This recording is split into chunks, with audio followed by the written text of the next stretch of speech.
What if the loudest boos in the 90s didn't come from the crowd? They came from the locker room. Today we count 9 moments where Kevin Nash's backstage power decided who rose, who stalled, and who fought back. We'll reveal the 8-second decision that ignited heat, the title match that changed a career path, and the undefeated run that ended with one phone call. By the end, you'll see how one reputation followed him through 2 companies and across an entire era, and how a friend group's influence turned every handshake into a negotiation. Kevin Nash and Bob Backlund. How fast can a title win make a locker room turn on you? 8 seconds. November 1994, Madison Square Garden. Kevin Nash, working as Diesel, stepped in with Bob Backlund for the WWE Championship. The build wasn't a months-long war. It was a house show atmosphere with a big prize on the line. Bell rings.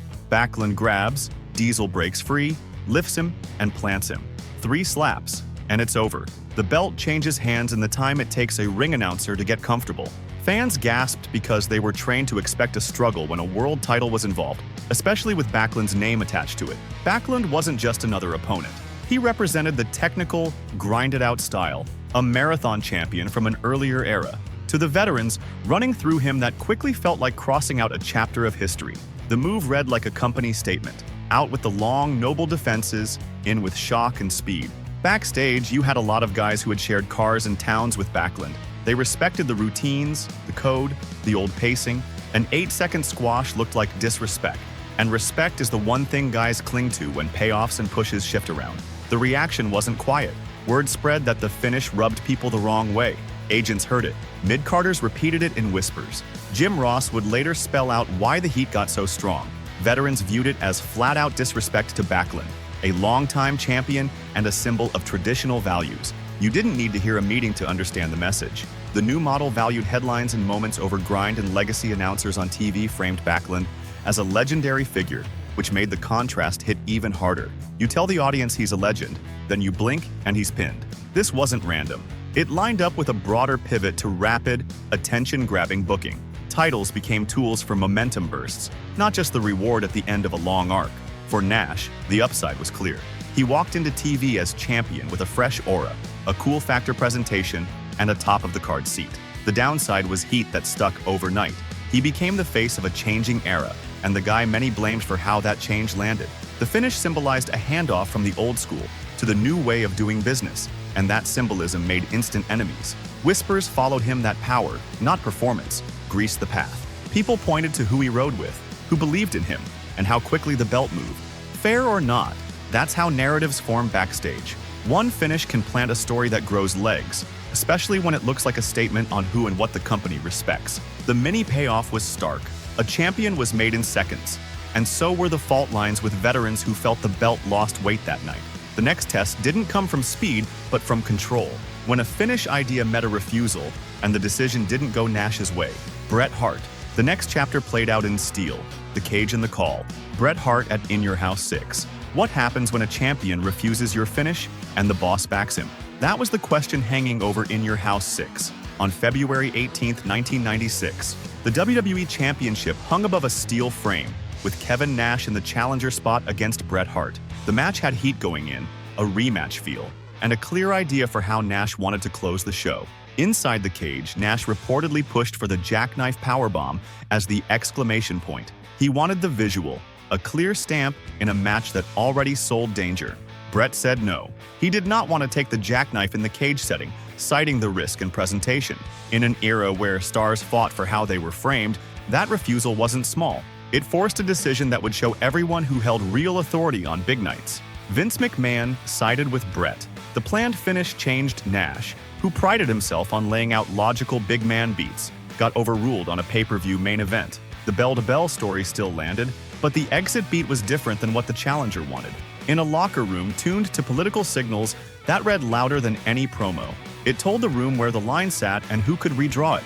This wasn't only about one move, it was a message. If you were the champion with leverage, you could protect your image and your body on the company's premier stage. If you were the other top guy, even with size, presence, and momentum, you could be told no in the moment that mattered most. That dynamic sharpened the ongoing debate about who called finishes in title bouts. Nash felt the optics. He had already stepped into the role of a headline act who understood the business of aura. Being denied the jackknife in the cage fed his frustration with WWE politics, where credibility could hinge on one bump or one refusal. From Nash's perspective, Vince backing Bret over the proposed finish wasn't what was right for business. In later retellings, he framed this incident as a key factor in why he became open to WCW's offer, a piece of the larger push and pull that marked the early phase of the Monday Night Wars talent migration. The fallout exposed the fault lines between star power, safety concerns, and booking authority. Bret's stance highlighted wrestler agency.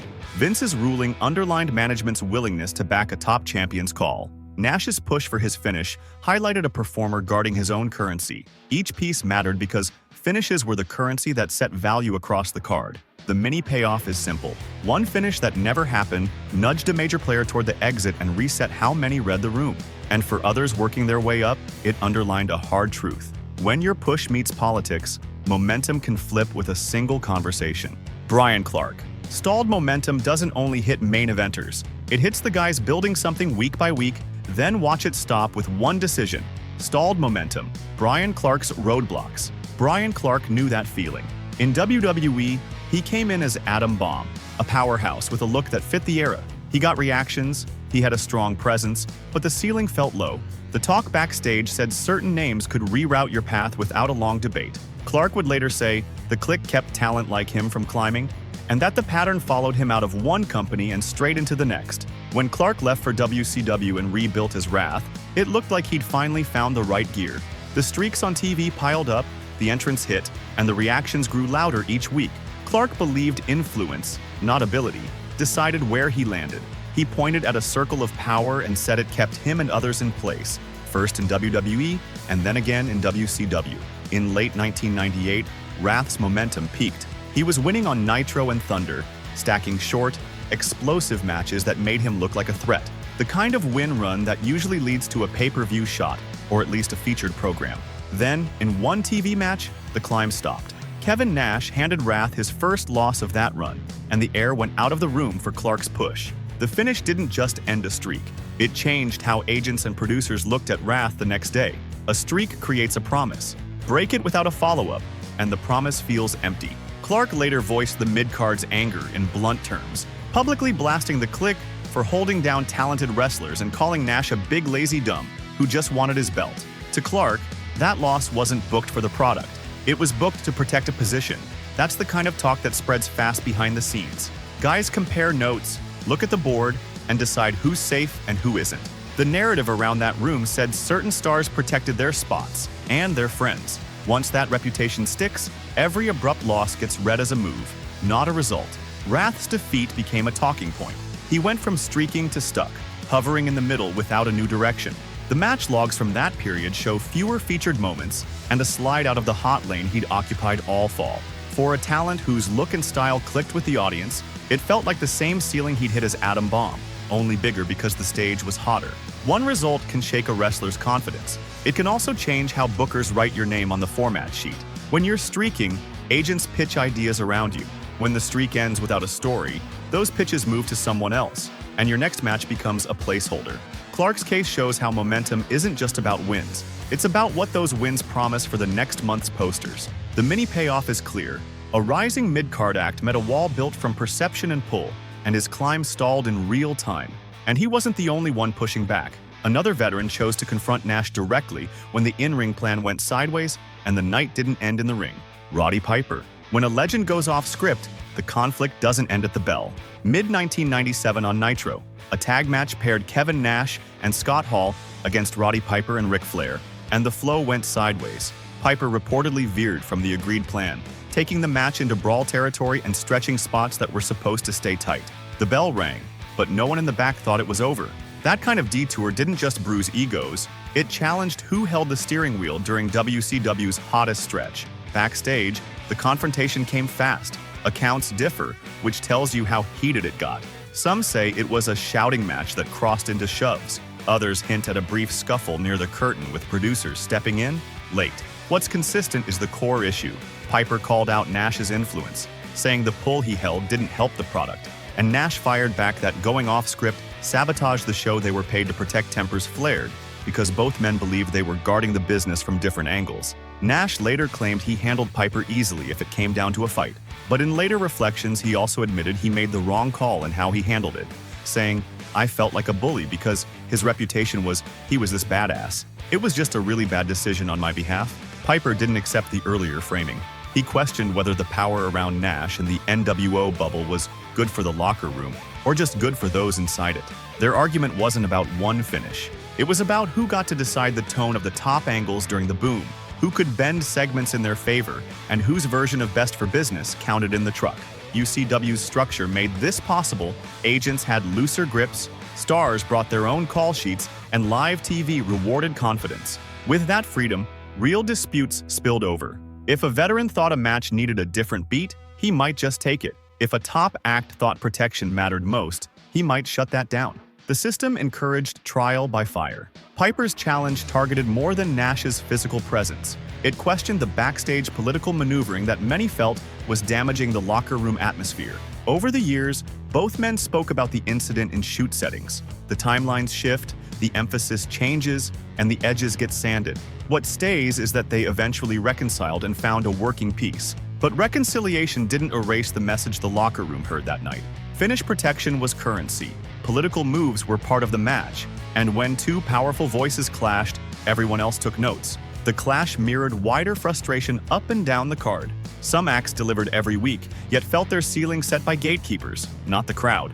That tension would be most visible in a division defined by pace and precision, where stealing the show didn't always move you up the board. Eddie Guerrero. What if your division steals the show but the power brokers still don't buy in? That was the daily reality for WCW's cruiserweights. Night after night, they opened cards with crisp sequences, risky dives, and tight finishes. The audience rewarded them with noise and signs, but when the big stories were mapped out, the lightweights were usually penciled in as an attraction, not a destination. You could have the best match on the show and still watch the main angles get handed to the giants. Backstage, the message many heard was simple size and presence came first. Kevin Nash's reported philosophy leaned that way, and the ripple was obvious. If you were under 220 and relied on speed, your ceiling had a label on it. The push went to men who looked imposing on a poster, even when the bell-to-bell didn't hit the same level. That outlook shaped who got mic time, who moved up the card, and who stayed in their lane no matter how hot the crowd ran. Eddie Guerrero felt that wall. He worked through injuries, delivered on pay-per-views, and still saw top arcs go elsewhere. He described Nash as arrogant, a man who would walk past people without a word unless it helped him, and said he genuinely felt Nash was evil. Language that strong doesn't come from one bad day. It comes from months of being told your work is great while the door to the main event stays locked. For Eddie and others, it wasn't a style debate. It felt personal. You could hear it in the locker room tone after big shows. Cruiserweights tore it up in the ring, and then production moved on without looping them into the next headline angle. The booking patterns made it clear. Titles for the smaller guys were treated like side quests. They stole the performance, then disappeared from the closing segment, where the company set its long-term stakes. Fans kept chanting, but the scripts didn't change. Look at the pay-per-views from that stretch. The openers landed 4-star reactions, but the final scenes featured familiar faces, slow brawls, and long promos that re-centered the heavyweights. Eddie and his peers carried the work rate banner, while the narrative spotlight stayed elsewhere.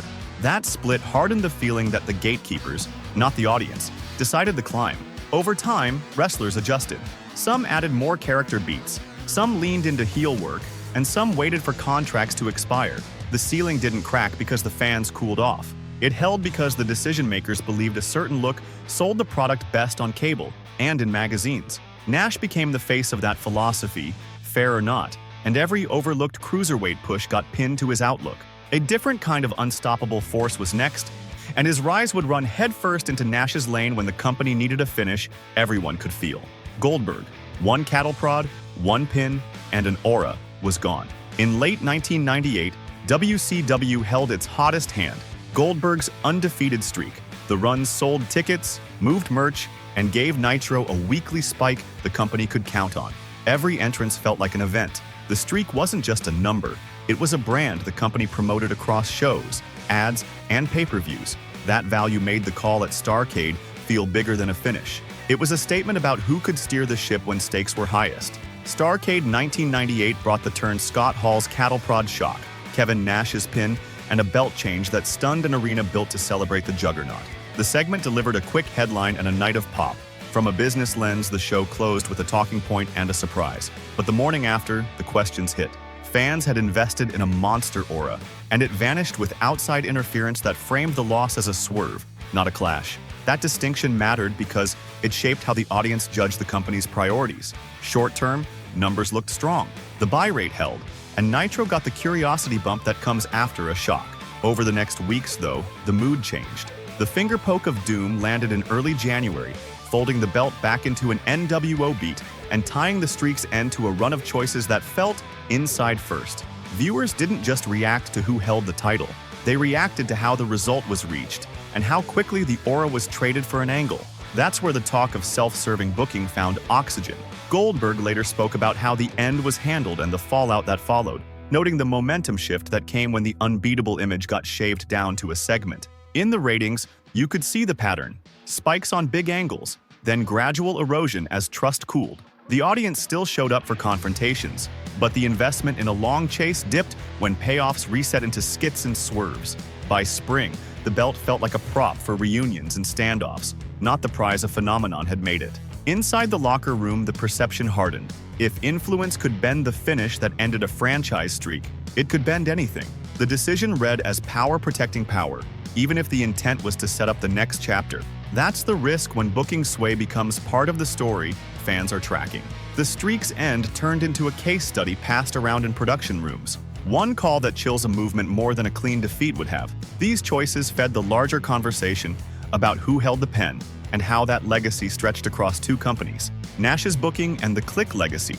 Was it creative vision, survival instinct, or a protection racket? That question hangs over Kevin Nash's reputation when you track his path through WCW and the echo of the Kliq's reach in WWE. In WCW, Nash's influence rose as the outsiders turned the show into appointment TV segments began to orbit around their presence. The merch boom followed, and so did longer blocks built around their story. With that came a sense that decisions moved through a smaller circle. In WWE, the Kliq's earlier sway over meetings and finishes set a template for how friends could shape outcomes. That history colored everything Nash touched later. Supporters point to business metrics. Ratings needed shock, and stars had to protect drawing power. They argue that big men with name value kept the casual audience tuned in. Critics see a different ledger. They talk about peers who lost steam after strong runs, finishes that protected the inner circle, and angles that paused when momentum threatened a spot near the top. Both sides agree on one thing: power sat close to Nash. There were stretches where his input was obvious. When angles formed around the outsiders, the focus tightened on their feuds, and others slotted in to orbit them. Relationships formed with talent who fit that presentation, while friction grew with those who didn't. Title changes often fed back to the same vortex, and halts to rising acts sparked chatter that politics, not plans, drew the line. The outsiders changed how TV looked. Cool, self-aware heeldom, insider language, and long opening promos hooked viewers and sold shirts. The cost was consolidation. Centralized power meant fewer seats at the main table, and that shaped who got the last segment and who ate the glare of a protection finish. Backstage accounts pointed to title switches that reset pushes, and to programs cut short when the spotlight needed to stay tight. The Kliq's mythology thrived on whispers as much as memos, but you could see the result on the screen. Outcomes started to reflect alliances, and feuds took the shape of who had weight in the room. Every rivalry Nash worked in the late 90s carried that baggage. Opponents weren't only fighting a character, they were working against a reputation that suggested the finish could move in one direction. The mini payoff is a dual image. Nash stands as a ratings driver and a political lightning rod at the same time. That image walked with him into WWE, right into a hallway where the era's sharpest tongue waited with a live mic and a long memory: The Rock. When a rising global star meets a returning power player, microphones aren't the only weapons. Kevin Nash came back to WWE with name value and a record of calling shots elsewhere. And the moment he stepped into the spotlight, the arena already had a narrative for him. Across the ring stood The Rock, at peak sharpness, with a live crowd trained to follow every jab and side-eye. Nash's return slotted him into segments where The Rock held court. The tone got icy fast. On air, Rock's barbs carried an edge that hinted at more than storyline heat, and backstage, the room could feel the frost. The dynamic wasn't subtle. Nash represented power from a different system, and Rock represented the homegrown top star who could slice reputations in a sentence. Each time they shared a frame, the air tightened because everyone knew words could land harder than a forearm. On TV, The Rock took public shots that framed Nash as out of step with WWE's pace and culture. The crowd reacted big, leaning into Rock's timing, while Nash played the heavy. Later, Nash offered an apology and they cleared it up, settling into professional respect. That arc mattered because it showed a rare shift from veiled hostility to an understanding that both were operating for the show and the room. What played out revealed how much WCW baggage followed Nash. In WWE's top star environment, charisma and quick wit set the standard. Rock's jabs functioned as tests. Could Nash hang with the tempo? Would he lean on old influence or adapt to a space where the microphone ruled? The exchanges turned into temperature checks not just for the storyline, but for how well a returning name could fit a different culture. Watch the segments where Rock's lines drew a roar, and you see the audience grading Nash in real time. The pace quickened, the camera lingered on reactions, and the sing-along cadence gave the crowd the cue to pile on. Producers knew the value of that energy. They placed them together to see if sparks turned into business, and for a few weeks it felt like a live referendum on status. Backstage, people paid attention. Was this receipt for past politics, business to sharpen a program, or both? The locker room read the body language, the pacing, and how each man carried himself between beats. If Nash stood tall without flinching, it played as confidence. If he stumbled on timing, the judgment was instant. The mini payoff is that they eventually found a level of respect, but the initial clash reinforced the shadow that followed Nash into any room with a live mic and a top act staring him down. Another outspoken future world champion had his own story of heat with Nash. Chris Jericho, a smaller star with a big mouth, met a gate he couldn't talk through, at least not yet. Chris Jericho arrived with quick wit, fast matches, and a style that didn't fit the heavy template some top guys favored. The tension with Kevin Nash formed around that divide. Size mattered to decision makers, and Jericho heard that message in meetings and in the way segments were built. The idea that a cruiserweight frame could headline rubbed against the norms of the late 90s, and every time Jericho tried to push through, he ran into the same wall. Backstage, Jericho's push drew skepticism from bigger names, who believed drawing power lived in stature. First, Nash's camp leaned toward presentation and presence, and Jericho's brand was velocity and sarcasm. That mismatch fueled friction. Producers slotted him into mid-card showcases, then cooled angles when they threatened to grow. He could steal a segment, but the main event gate stayed guarded by the same faces week after week. For Jericho, the challenge wasn't only one match. It was a room that judged before the bell. Accounts from that period described dismissive attitudes that treated Jericho as comic relief rather than a closer. He'd bring fresh bits, sharp timing, and tight finishes, yet the payoff scenes went elsewhere. The attempts to limit his ascent showed up in small ways: shorter promo time, sudden losses to reset momentum, and being kept clear of the last segment where value gets stamped. The message read as clear as a format sheet: wait your turn, or change who you are. The clash between Nash and Jericho came to represent a larger shift. For years, the industry graded on bodies and presence. By the late 90s, fans were grading on charisma and work rate. Jericho fit the new scale. He layered character beats into matches, turned backstage skits into catchphrases, and used timing to undercut larger opponents without making them look foolish. That mix earned live reactions that forced offices to rethink old formulas. Jericho navigated by staying loud and consistent. He leaned into his mic skills to stay unavoidable, used inventive finishes to keep matches memorable, and treated every minute of TV as a chance to prove value. Fans did the rest. They brought signs, chanted his name, and made it harder to justify the ceiling. The crowd's verdict shifted conversations in production meetings and nudged opinions that once felt locked. The friction slowed him, but it didn't stop him. Over time, the same traits that drew skepticism became the foundation of main event credibility. The later world title runs read like a rebuttal to the politics he faced in that earlier room, Nash included, which brings the story back to power and legacy, and what these battles say about who gets to define worth when the cameras roll. In the 1990s, the power wasn't only in the ring. It lived in who rode together, who shared hotel rooms, and who could get 5 minutes with the boss. Factions weren't just storyline tools. They were real alliances. The decade fed on this energy, and the ripple touched every show, every push, every finish that made air. Backstage, wrestlers felt the room shift. Veterans and mid-card names looked at the board and believed outcomes were set long before bell time merit felt secondary, influence-led. You could work hard, get reactions, and still stall if the wrong person waved you off in the meeting.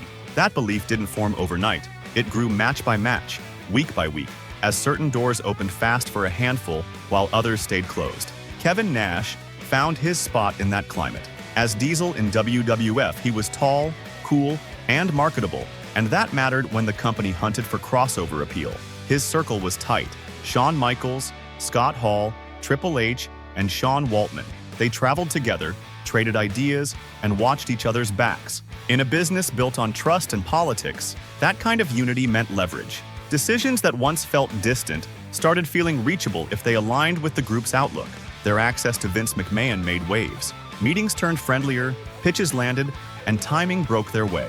That access wasn't subtle. It was daily proximity, car rides discussed in the office, and creative input that found its way onto TV. Later, when some of those same players influenced WCW creative rooms, the echo followed them. Resentment grew across two companies because results on screen started to mirror relationships off-screen. To a lot of wrestlers, that was the new reality. Not a rumor, a pattern. You saw it in sudden pushes that skipped rungs on the ladder, in title switches done for shock instead of long arcs, in finishes that ignored an older code about protecting legacies. The tone of heeldom got cooler and more meta, while credibility became something you could reset in a segment. For the old guard, that felt like a tax on everything they'd built. For the new guard, it felt like evolution and TV sense. This was the soil where heat sprouted around Nash. He didn't just benefit from the new order, he embodied it. Calm delivery, inside baseball swagger, and a clear sense that momentum could be managed from the conference room. His controversial reputation grew from the idea that politics, access, alliances, and timing could tip outcomes as much as performance. To peers who valued the grind, that read as shortcuts changing careers. Nash's headlines weren't isolated events. They were outcomes of a system that rewarded proximity and persuasion. And once that system was in place, a single night could redraw a pecking order. The first major flashpoint showed how quickly sentiment could flip, and how a finish could feel like a statement on tradition itself. It started with a bell, a sprint, and a champion whose legacy many thought deserved more than seconds. Tell us which moment changed your view of Nash, and what other locker room stories you want covered next. Like and subscribe for 100 years of luck until next time.